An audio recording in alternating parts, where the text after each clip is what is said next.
Você já se perguntou o que é o R?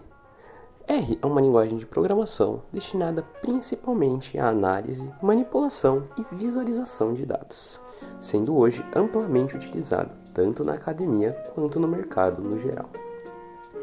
Dessa forma, nosso projeto visa fornecer um tutorial introdutório ao R, mostrando a estrutura lógica e comandos básicos desta linguagem. Além disso, iremos mostrar uma aplicação prática em R, analisando dados fornecidos pela plataforma TradingView sobre a relação entre o crescimento de casas de aposta e o endividamento da população. Semelhante a outras linguagens de programação, existem diversas formas de se utilizar o R. Você pode optar em utilizar IDEs, como o Visual Code Studio e o Jupyter Notebook. Além disso, o R possui IDEs feitas especificamente para ele, como é o caso do RStudio. Contudo, para fins didáticos, iremos utilizar o programa Google Colab. Primeiramente, precisamos configurar o nosso Colab para trabalhar em R. Para fazer isso, existem duas maneiras. A primeira é indo na opção Ambiente de Execução, depois em Alterar tipo de ambiente de execução e trocar a opção Python 3 para R. Este modo, apesar de ser prático, apresenta uma desvantagem, que é o fato de que não podemos mais utilizar o Python no mesmo notebook, que pode ser um empecilho para projetos que necessitem as duas linguagens. Assim, existe uma outra forma de utilizar o R no Colab, que é utilizando o comando pip install. Esse comando instala o R no seu notebook e permite que você o utilize simultaneamente com o Python. Logo, antes de iniciar, você deve executá-lo.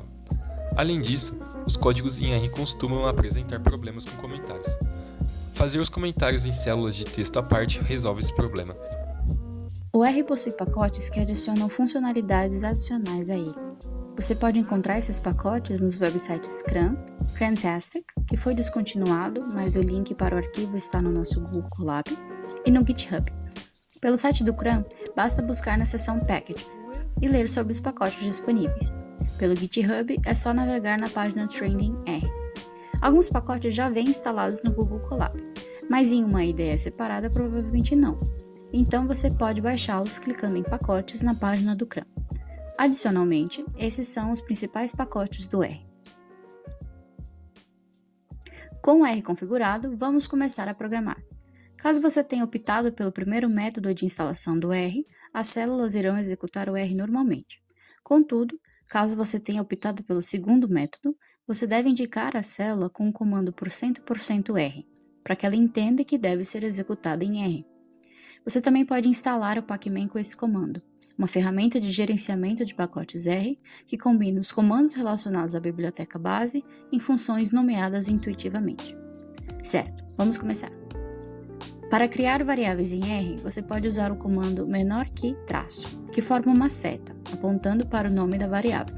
Após a seta, você atribui uma propriedade para a variável. Podemos visualizar uma variável utilizando o comando print.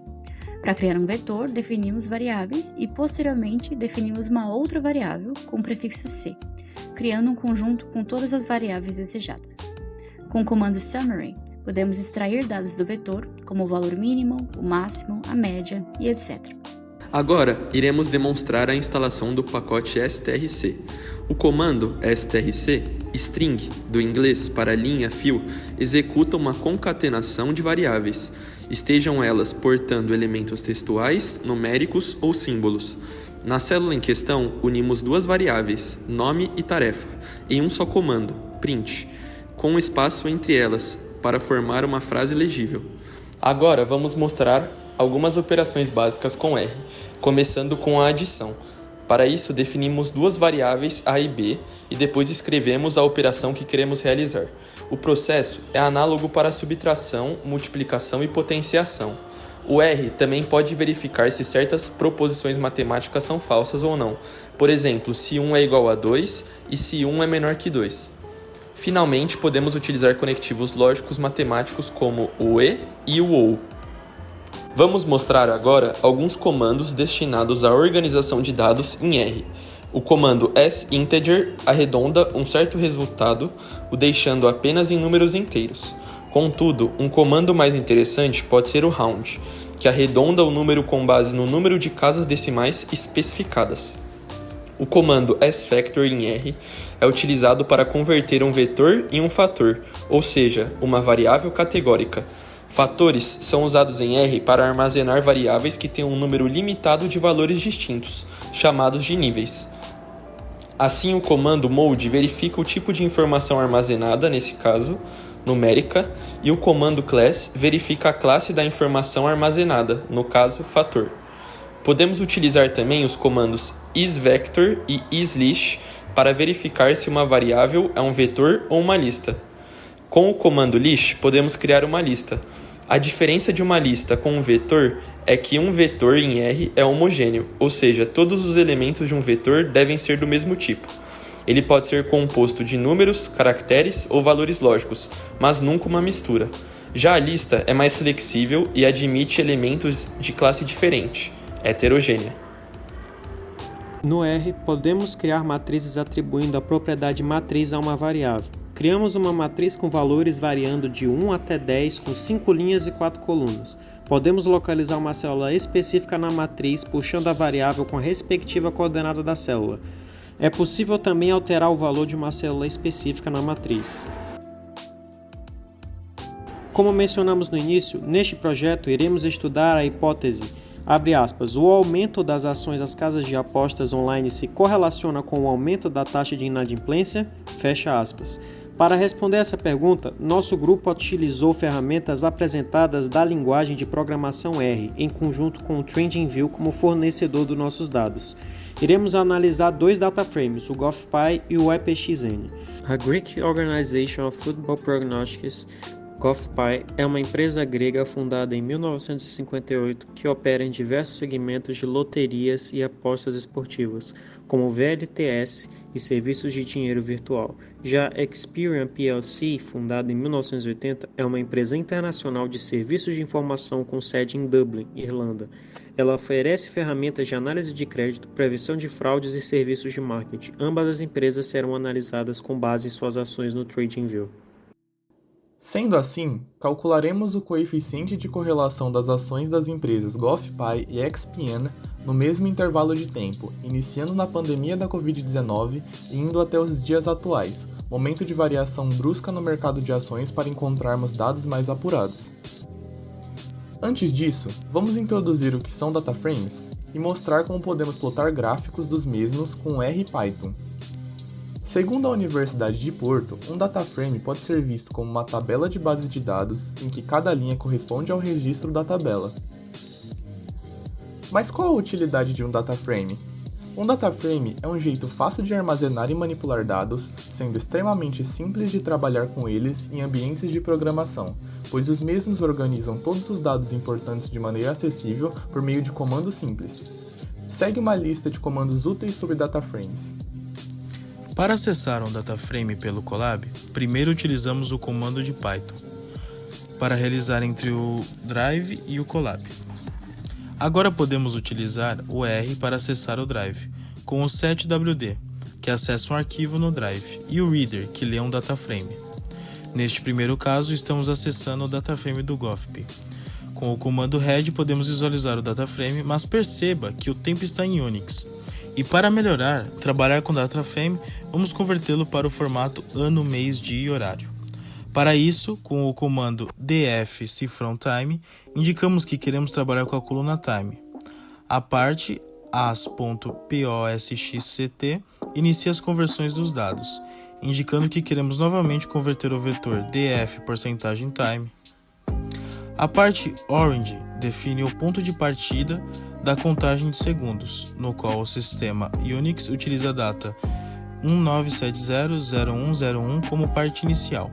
Finalmente, o argumento tz igual UTC define o formato de saída, no nosso UTC, tempo coordenado universal. Ótimo! Agora as datas do nosso dataframe já estão convertidas, mas ainda precisamos limitar o período, pois queremos estudar os dados a partir do início da pandemia até os dias atuais. Para isso, utilizaremos este comando. Como podem ver, este comando filtra todas as datas que são maiores ou iguais a 10 de outubro de 2019, data escolhida para o início da análise. E depois disso, você pode utilizar write.csv para baixar o dataframe atualizado no seu Drive. Para o segundo dataframe, o processo é análogo. Vamos agora ensinar como plotar os gráficos dos dataframes em R. Primeiro, vamos instalar os pacotes necessários. O comando install instala os pacotes e o comando library carrega os pacotes para o ambiente do Colab. Agora, criamos duas variáveis indicando o caminho dos dataframes e definimos novas variáveis indicando que as mesmas devem ser lidas como CSV. Agora vamos definir uma variável P1 com o comando ggplot. Este comando é utilizado para plotar os gráficos. Aqui indicamos que queremos plotar os gráficos do dataframe 1, o df1. O comando arrays indica quais variáveis queremos colocar nos eixos cartesianos. No nosso caso, data no eixo x e valor de fechamento no eixo y. A linha donline ativa as linhas do gráfico, a linha ggtitle define o título do gráfico e finalmente os comandos xlab e ylab definem as legendas do eixo x e y respectivamente. O caso é análogo para o dataframe 2. Você também pode plotar os gráficos utilizando o matplotlib se desejar. Agora, finalmente, vamos calcular o coeficiente de correlação dos dois dataframes utilizando o R. Primeiro, vamos fazer o mesmo processo para definir o diretório e ler as variáveis como CSV. Para uma melhor visualização, vamos utilizar o comando print para exibir os dataframes.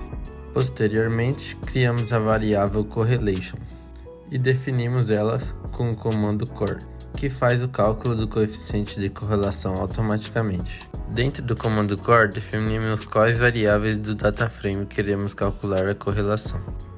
No nosso caso, o valor de fechamento dos dois dataframes. Com um print, podemos calcular o coeficiente de correlação. O valor encontrado foi 0.548568, ou seja, existe uma correlação moderada entre os dois dataframes. Isso indica que, no período analisado, o crescimento dos jogos de azar provavelmente foi um dos fatores que levaram ao crescimento do endividamento da população mundial. Assim, terminamos nosso breve tutorial e estudo de caso com o R, utilizando a plataforma Google Colab. Ressaltamos que explicações mais detalhadas também podem ser encontradas no nosso arquivo original do Colab. E como vocês puderam ver, a linguagem R possui um ramo de aplicações extremamente diverso, e dominá-lo pode ser uma habilidade muito importante em um mundo que cada vez produz mais e mais dados. Esperamos que esse pequeno projeto possa intrigar a sua curiosidade e permitir formar uma base para que você possa continuar a aprender sobre a linguagem R. Muito obrigado pela atenção.